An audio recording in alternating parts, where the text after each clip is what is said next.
Welcome, traveler, to the site of the legendary Battle of Marathon.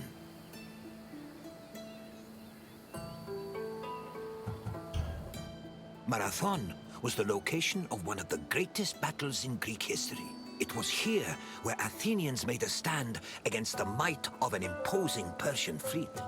Your visit will take you through the causes of the conflict, the battle itself, and its far-reaching consequences.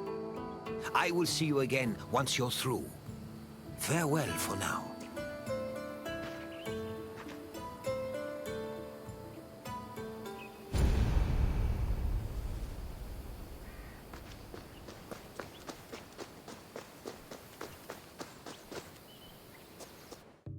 In 490 BCE, 600 Persian triremes landed on a beach 35 kilometers north of Athens.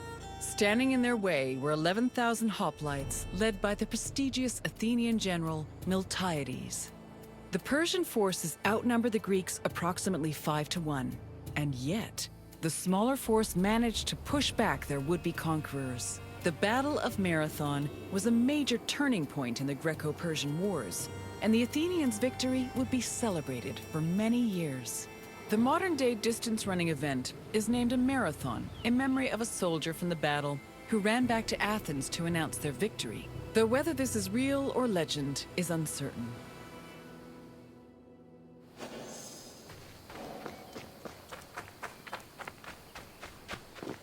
The Persians wanted to invade Greece in part due to its rich silver mines. In 545 BCE, they came closer to this goal after their victory over Croesus, the king of Lydia. The victory forced some Greek populations in Asia Minor to surrender and gave the Persians a solid foothold to carry out a large-scale invasion. In 494 BCE, the city of Miletus revolted against its Persian rulers. They were aided by Athens and the nearby city of Eretria, and even burned down an important Persian temple.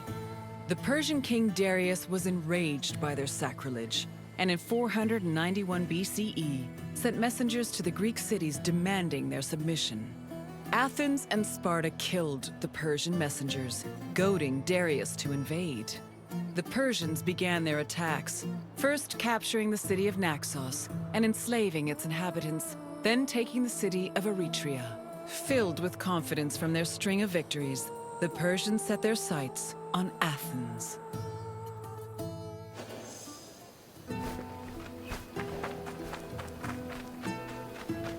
The Greeks were surprised by the ferocity of the Persian attacks.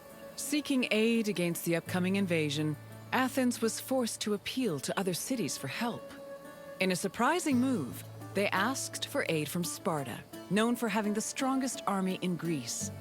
The Spartans agreed to the request, but they were unable to send reinforcements in time due to the religious feast of Apollo Carneos, which forbade them from leaving their city until the next full moon.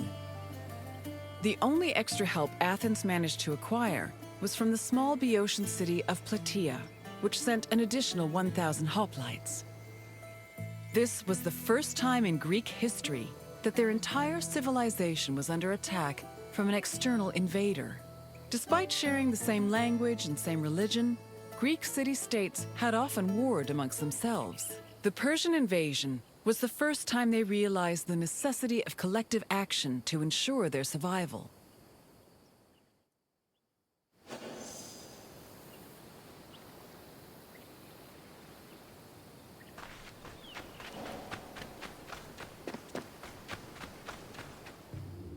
The Persian fleet originally planned to land at the port of Phaleron.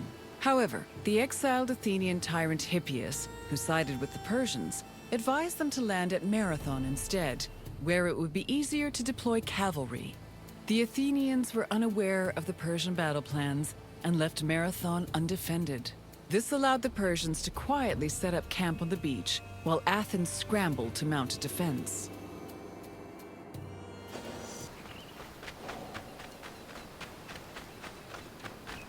The Persians' overwhelming numerical superiority forced the Athenians to get creative with their defensive strategy.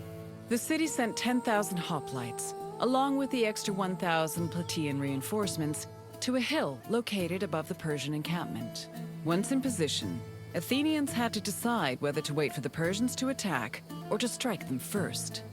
Athens' strategists believed the former option was better, but the general Miltiades believed a first strike was more advantageous, as the Persians had their backs to the sea. In the end, Miltiades' opinion prevailed, and the Greeks made their move.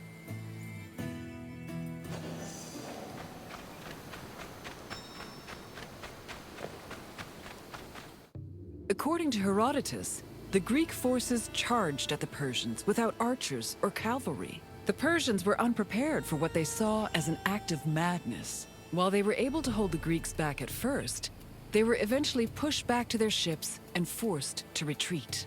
The Persians suffered heavy losses during the battle, with approximately 6,400 casualties. The Athenians, on the other hand, only lost 192 soldiers.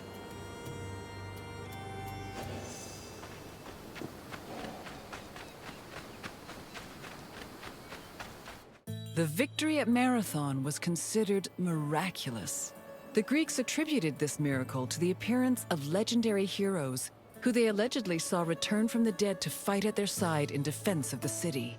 For example, several Athenians swore they saw the mythical king Theseus take up arms at Marathon, a scene which would later be depicted in Athens' Agora. Similarly, some hoplites attested that Heracles appeared at Marathon, clad in his lion's skin and wielding a club. The supposed appearance of these heroes helped elevate the Battle of Marathon to a legendary status among the Greek people.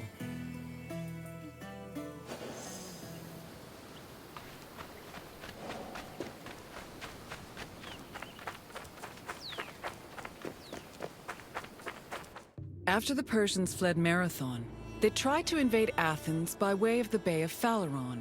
However, this gave the Athenians time to return to their city and mount a proper defense. Fearing further losses, the admiral of the Persian fleet called off their attack, and the Persians returned to their empire.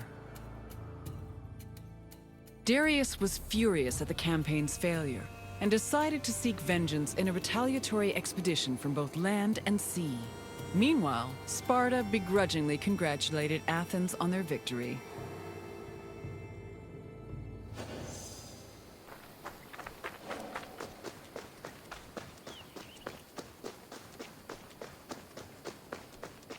The victory at Marathon marked the beginning of a new era for Athens. According to Herodotus, Athens' success at pushing back the Persians ranked them first in the ongoing competition between the Greek city-states.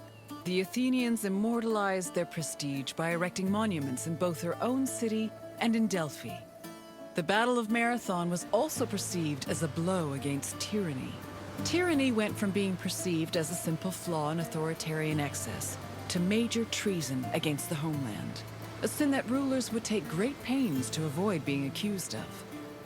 This helped consolidate the institution of democracy for the next 2 centuries.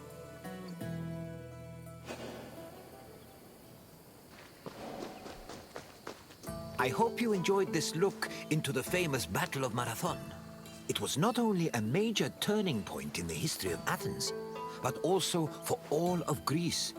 Its repercussions would be felt for many years to come. Is there anything else you'd like to do?